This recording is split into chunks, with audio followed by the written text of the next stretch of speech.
Hello and welcome to day 21 of the 31-day mobility challenge. Today we are working on the spine. So we're going to start with our foam roller and we're going to roll our thoracic spine, that mid part of your back where your shoulder blades are. So you'll get your foam roller, you'll lay back onto it so it's across that mid part of your spine. And you could just roll here, forward and back, see how that feels in that mid-back area today. So I had my bum off the floor. You could put your bum down and then reach back over the ball.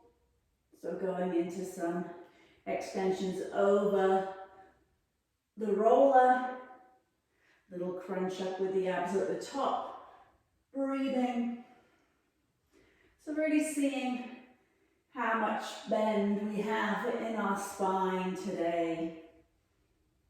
Good, and then you could come back again to some little ups and downs in your rolling. And again, we're in that mid part of your back, in between those shoulder blades, and then maybe up to just below the shoulders if you wanted to increase the range. You could also, from there, hug your shoulders and rock side to side and see what that would feel like. Breathing.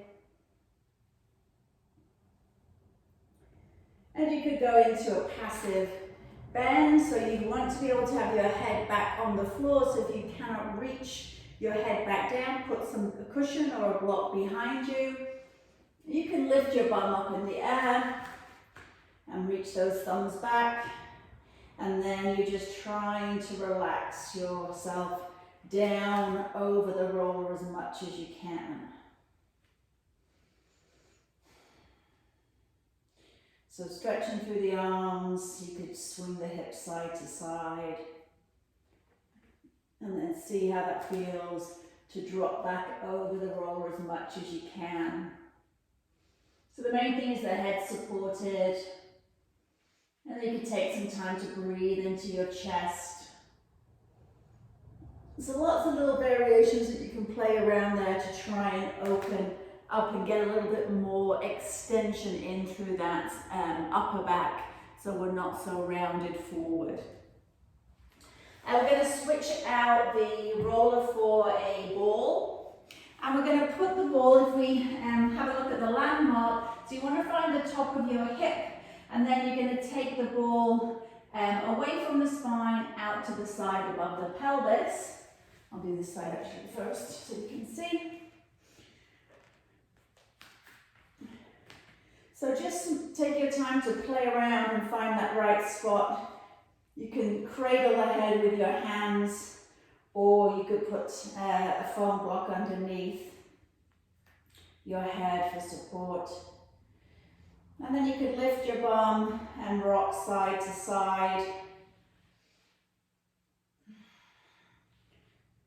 So one of our spinal support muscles, one of the side bending muscles here at the side of the spine at the lower back. You could go up and down if you wanted to, or you could just stay and allow the pressure down onto the ball. So like I said before, this is a side bending muscle, so from there we could take the arm down to the side and add a little side bend and see what that feels like. So bending down over the ball, breathing, keeping that 5 out of 10. Good. And then we'll change sides. So finding the top of the pelvis, and then coming away from the spine, out to the side. So have a little play around until you find a tender spot that you might want to work on. And then you could gently lift your bum in the air and rock side to side over that tender spot. Breathing. You could go up and down. And again, you could do this against the wall. We've done this against the wall before, so that would be the other option for this muscle for modification. Then let's try those side bends, supporting my head, reaching down, adding more pressure onto the ball. So if this feels too much, then just go back to one of the previous regressions. Good. Again, wanting to be as relaxed as you can in this position. And we'll rest. So we're going to do the muscles along the side of our spine and the lower back. So I find it nice to be able to do this with the peanut, but if you want to do it on one side and then the other side, then you could just use a single ball. So my peanut I'm going to place just above my pelvis and my lower back.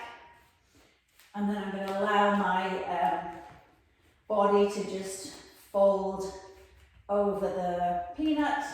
So my spine is in the center where the two balls meet, so the spine isn't getting any of the tension. The tennis balls are taking tension to the muscles at the side of the spine.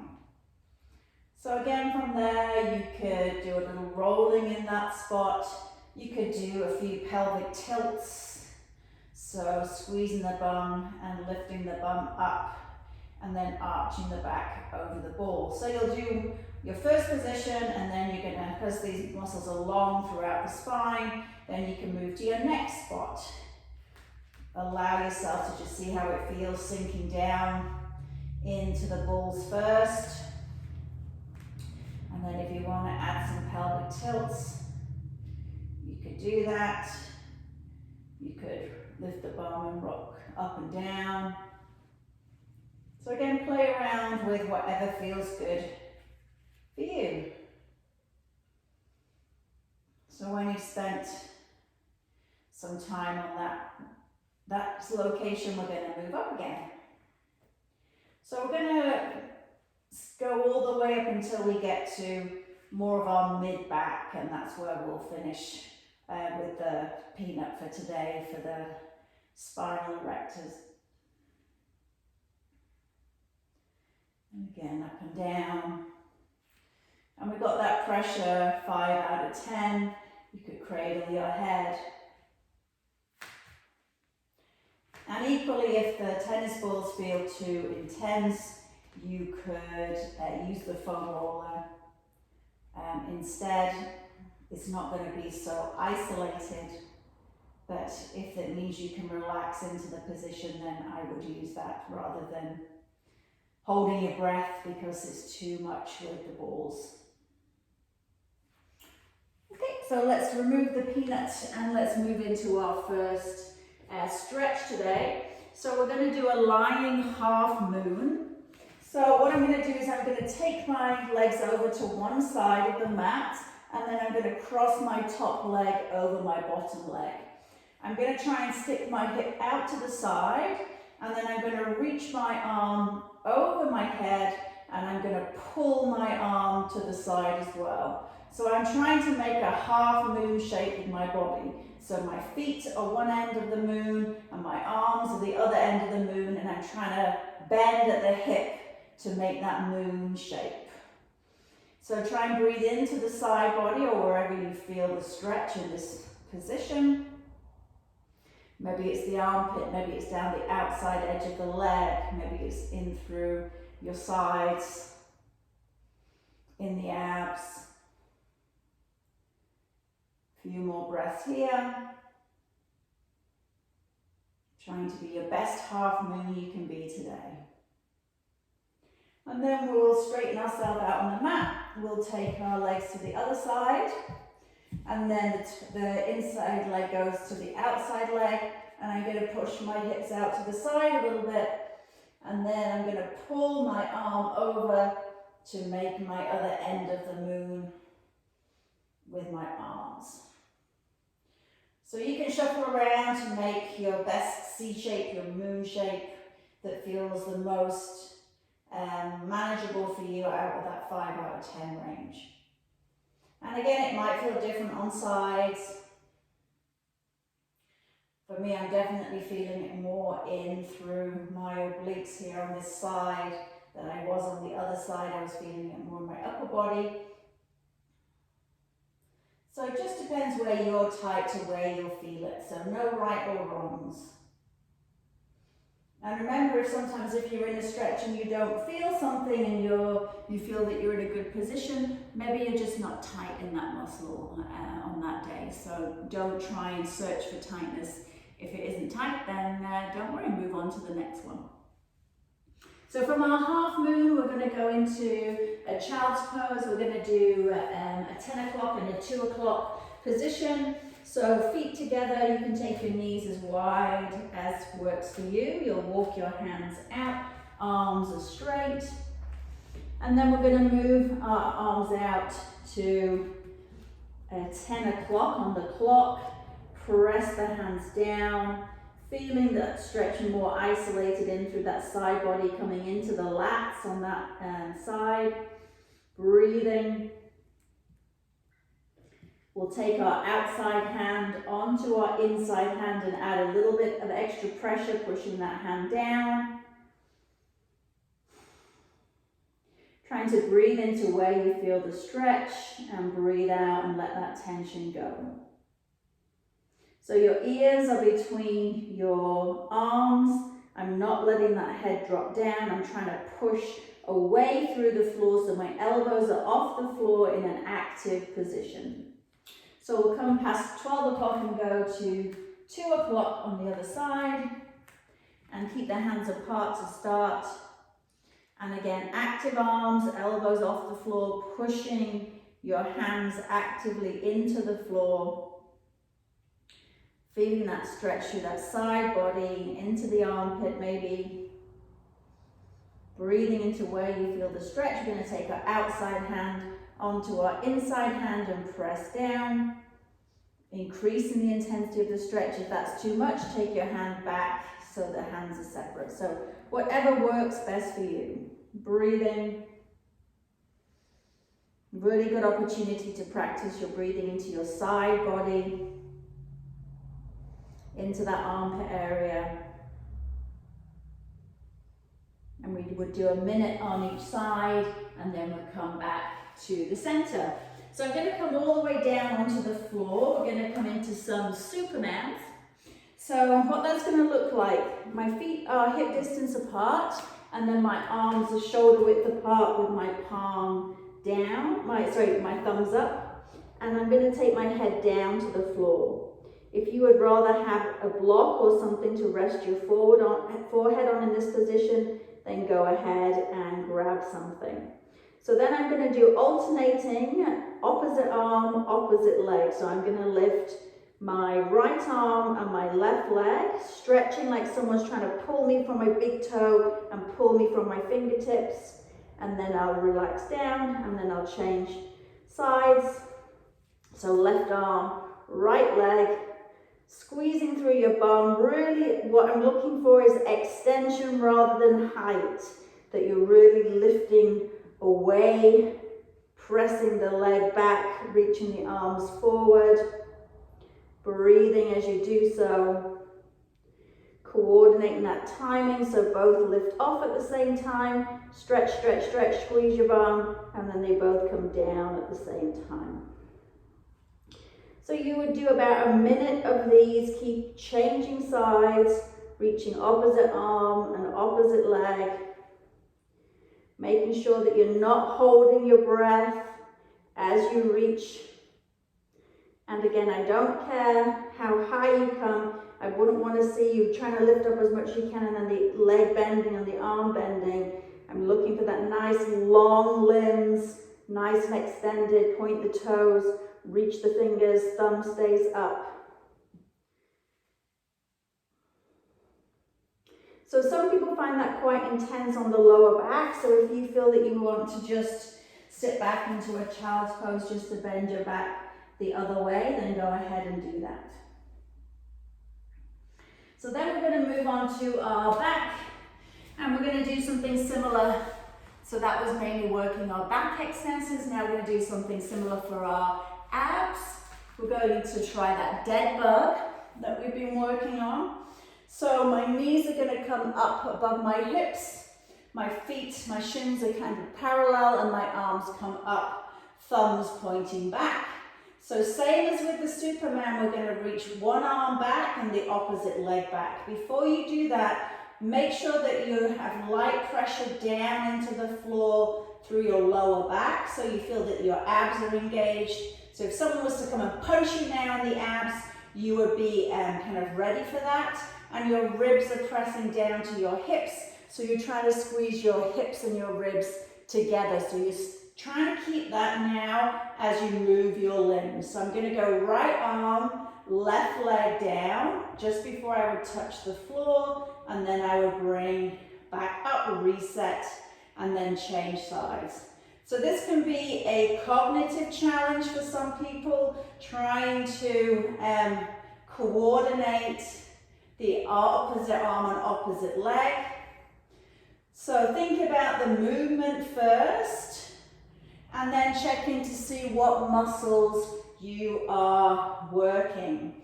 So I really want you to think about keeping that pressure on the lower back into the floor, so your pelvis doesn't move. So I don't want the pelvis to be rocking as you lower down. If having a straight leg is too much for you, you could do a little toe tap down to the floor. So this would be the modified version. So if you feel that your pelvis is tipping with you, that's probably that your leg, your core isn't strong enough to hold the whole length of a straight leg, so we would shorten the limb length to accommodate that. So you would want to be doing that for approximately 1 minute of dead bugs. If you get tired, you could hug your knees, give yourself a little rock, but you shouldn't be feeling it in your lower back. For me, if you're feeling it in your lower back, it's telling me that you're letting go in your abs and you need to modify something. Another modification would be, okay, I'm just going to do my arm, then the other arm, then my leg, then my leg. Okay, so that would again make it even easier. So after your dead bugs, we are going to come back into some back extensions again. And so we are making it a little bit harder than when we were having opposite arm, opposite leg, by doing a reach with both arms at the same time. So feet are hip distance apart, forehead down onto the floor, and then you're going to have your thumbs pointing up, and then as you lift your head and chest off the floor, you lift both arms into this Y shape and really stretch, and then come down. So breathing out, lift, stretch the arms, and then come down. So this would be kind of intermediate. If it felt too challenging, you could put your one hand on your forehead and then use that arm to press up, so you do a Y with the one hand. So that would be one modification. Show you that on the other side. Press with the arm to help you get the back extension, and extend the other arm. If you wanted to add a further challenge, you could bring in a band here. And what you would do is, as you lift the chest up, you would pull the band apart, and then you would come back down. So still making that Y shape with the arm, but you're pulling apart and getting some strength in through those shoulders as you are lifting up. So play around with the different modifications if you need to. And in terms of how many would you do, I would use the minute to try to build up as many reps as you can with good technique. So if that's 5, that's great. If it's 10, whatever you can do with good technique, rather than trying to do as many as you can and then your technique fall apart. So again, if you need to bend your back the other way, then you'll sit back into child's pose. Just having a couple of breaths there. and then we'll come back to the center of the mat.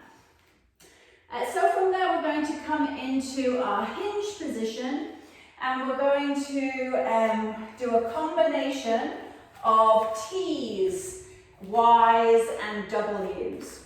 So I'm in a hinge like I would be for a deadlift, and you want to see how it would feel for you to just be unsupported in this position.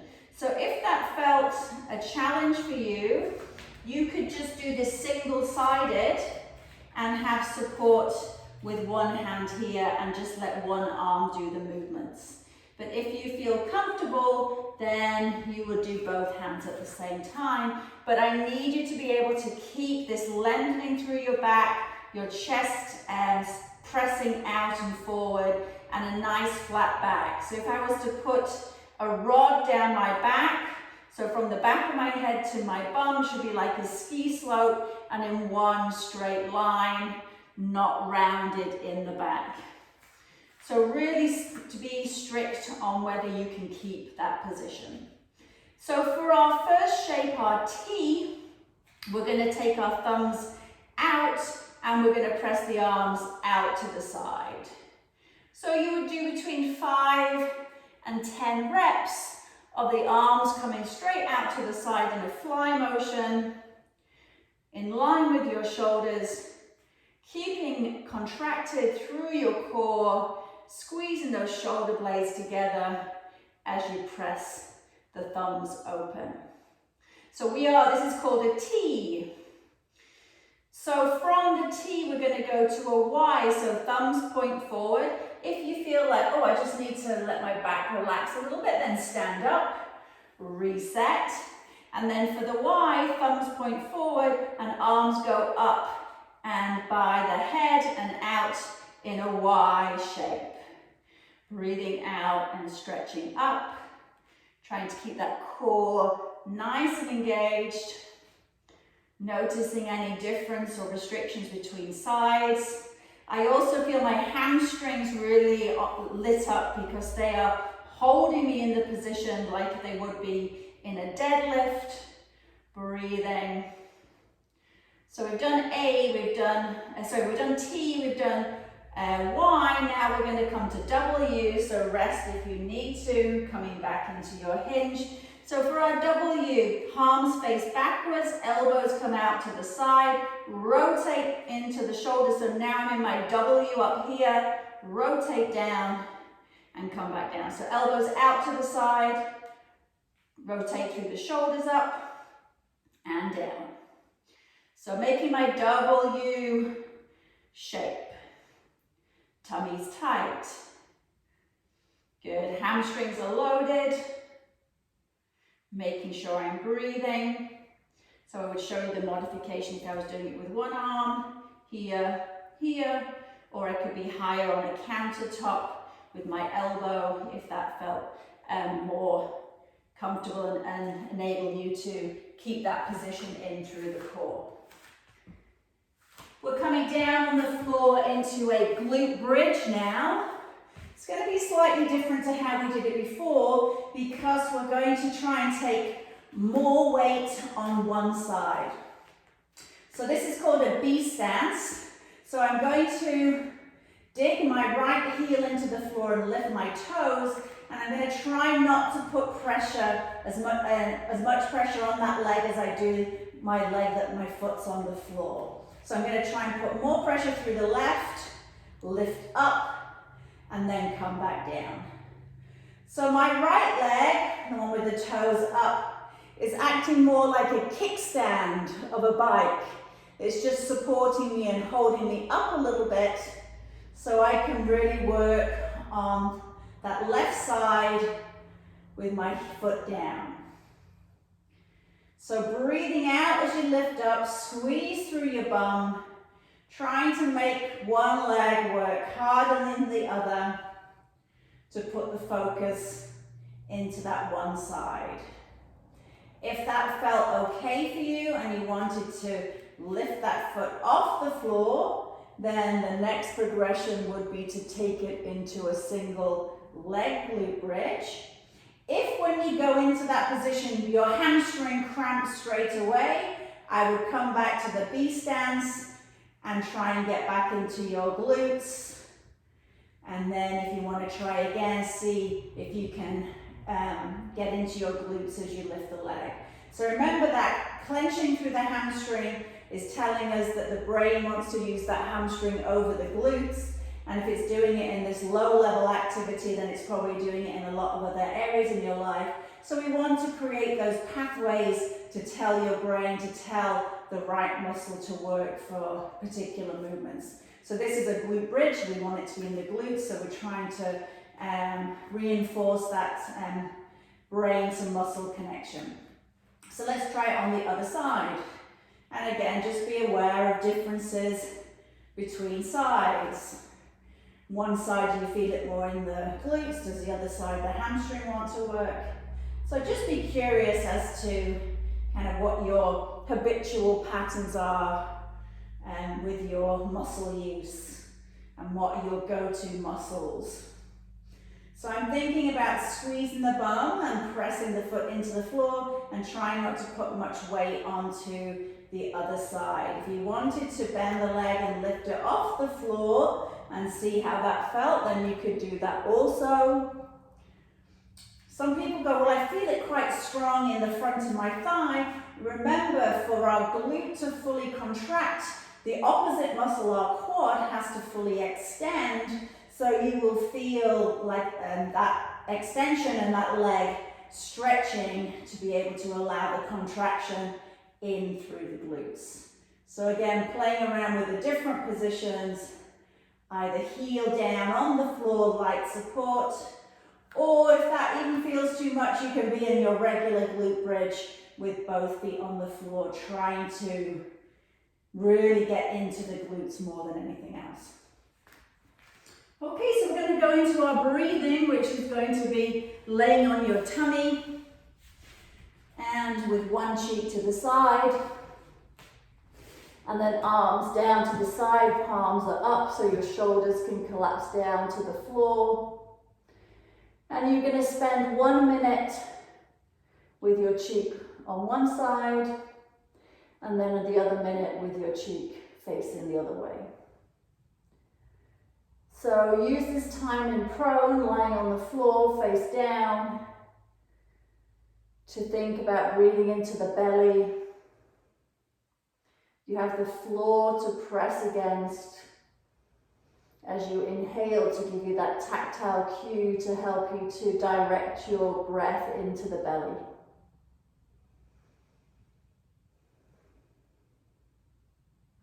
Up to you whether you want to do box breathing or whether you want to just stay where you are with an inhalation and exhalation.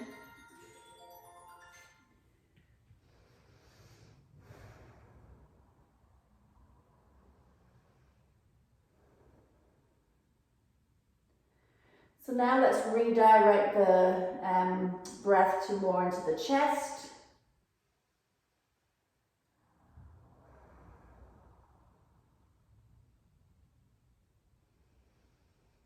So as you breathe into the chest, feel as the shoulder blades separate in the upper back.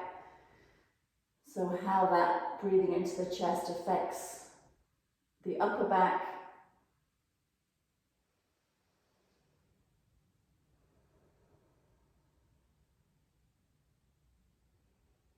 And then you'll change and face the other way. And then again, you can go back to your belly and spend some time focusing on the breath in your belly. And how that feels in the lower back as you breathe into the belly, with that lower back exposed up to the sky.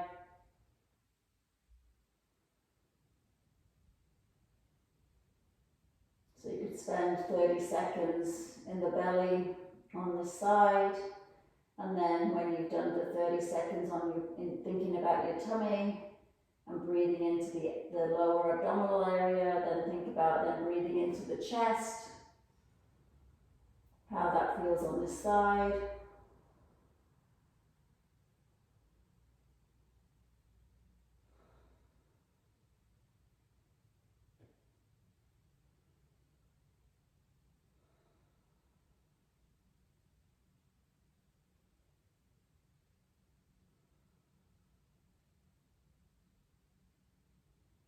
happy just to think about falling deeper into the mat as you relax.